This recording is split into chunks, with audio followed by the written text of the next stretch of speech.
Hello everyone, Andrew here and welcome to a new video. First video that I've done in a while. Whilst the F1's been having its mid-season break, I've been away for a bit, mainly moving house into something a bit more permanent for the rest of the year. So I'd like to say that'll mean that there will be a resuming of normal scheduling to my videos. But if you've been watching my channel for a while, you might remember at the start of the year I did a kind of rundown of all the drivers in F1 this year, how I thought they were going to do, what they needed to do to warrant their place on the grid and that kind of thing. And I thought, taking this chance, these videos should come out about a week before the Belgian Grand Prix, that we could look through and kind of rank from 22 to 1 who's done the best this year, considering what car they're in, how they've done against the teammate, how reliable they've been, and where they've improved or maybe not improved from last year. So I did kind of do a scoring system behind the scenes for this. It isn't just I've kind of put them in a random order because I feared that would kind of turn into a favourites list. So I kind of did it methodically. If people want to see how I did that, then I can put that up online.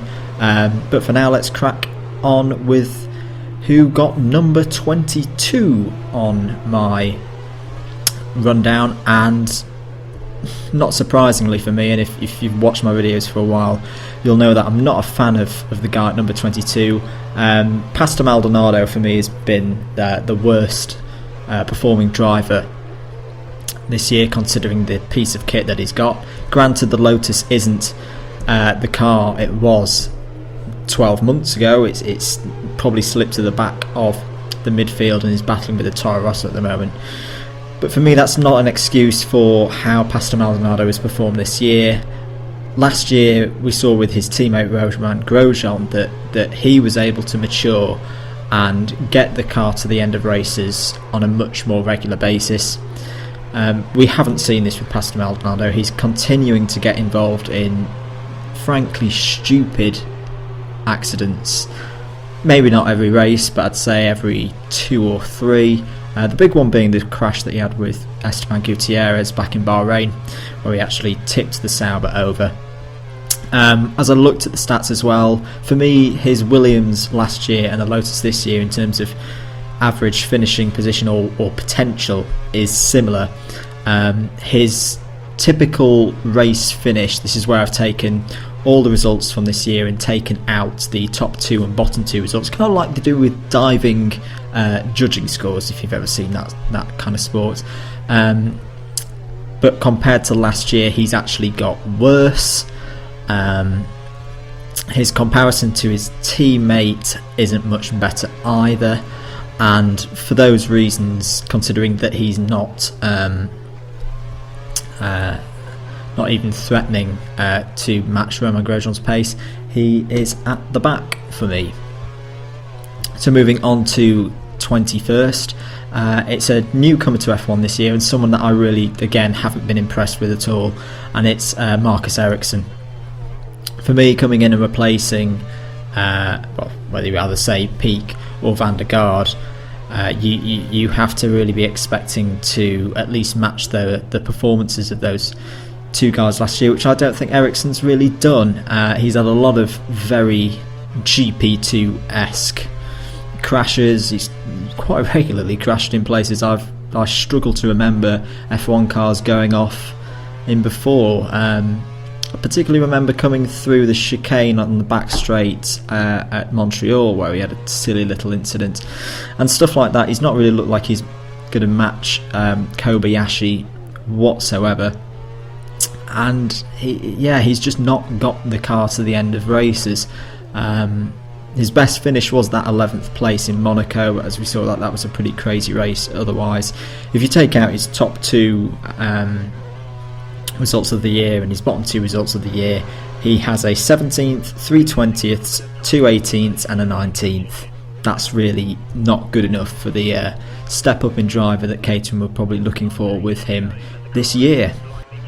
At number 20 is the first of the drivers who are part of what I think is currently the weakest driver lineup in F1, and it's a team that really needs some strength or a strong driver at the moment. The guy I'm talking about is Esteban Gutierrez. For me, at the start of the year, we really needed to see Gutierrez kicking on from last year. Last year, similar to Ericsson, this year he made a lot of very silly little errors. The sheer signs of someone out of the junior formulae and maybe not quite ready to really hit the F1 stage in a way to say Kimi Raikkonen did when he first appeared in a Sauber. Sadly, I don't think Gutierrez has done that, and looking at the stats, it shows the same typical finish, about 16th. Compare that to last year, I think that's actually got worse. Yes, it has.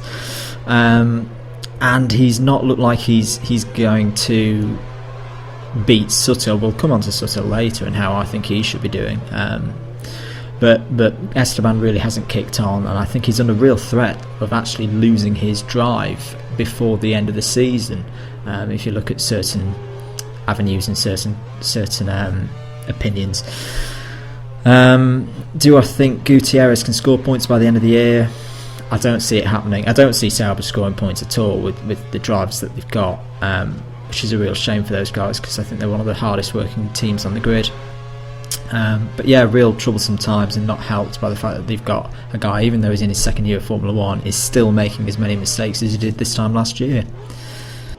At number 19 on my list is actually someone who probably quite a few people are thinking, my goodness, that's far too high up on a list of the best performing drivers of F1 this year, and it's Max Chilton. I personally think Max Chilton gets a lot of stick, harshly, for being apparently the worst driver in F1 history. I've talked about this before, and for me, one, Chilton doesn't carry that title. Yeah, he's not going to join the list of British great drivers like Moss, Hunt, Mansell, Graham Hill. He's not going to join that list. He's not even going to get any close. But I still think he's done a relatively good job this year.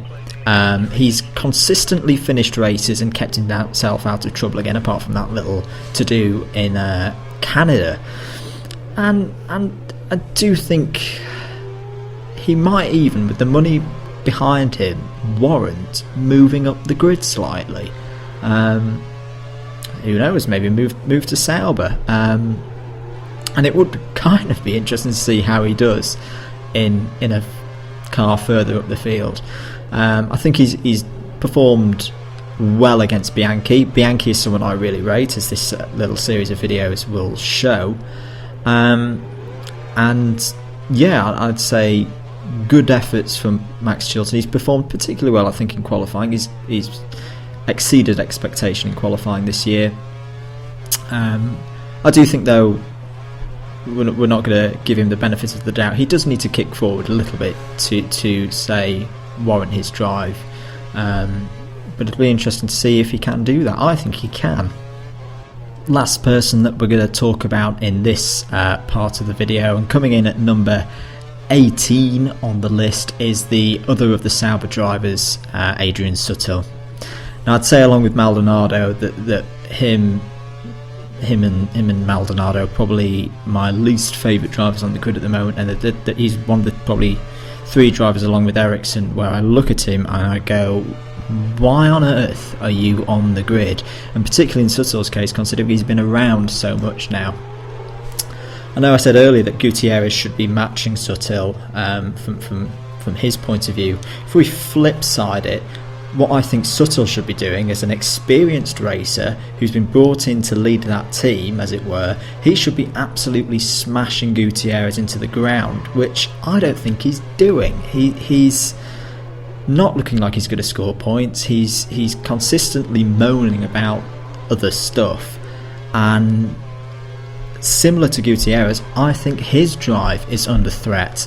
I know he brings in a bit of money, but to be honest, it's not that much. It's not on the Maldonado scale, and I just think Sauber would be much better putting someone in that car who is either going to bring him in a lot more money than Sutil, or is going to show a bit of promise like Bottas has at Williams last year. Robin Fringe, maybe. But really, I don't see why Suttle's still on the grid, and if I was Sauber, I would get rid. So that's the end of part 1. That was 22 through to 18. I think we're going to do 5 videos, 5 groups. So tune back in for the next part.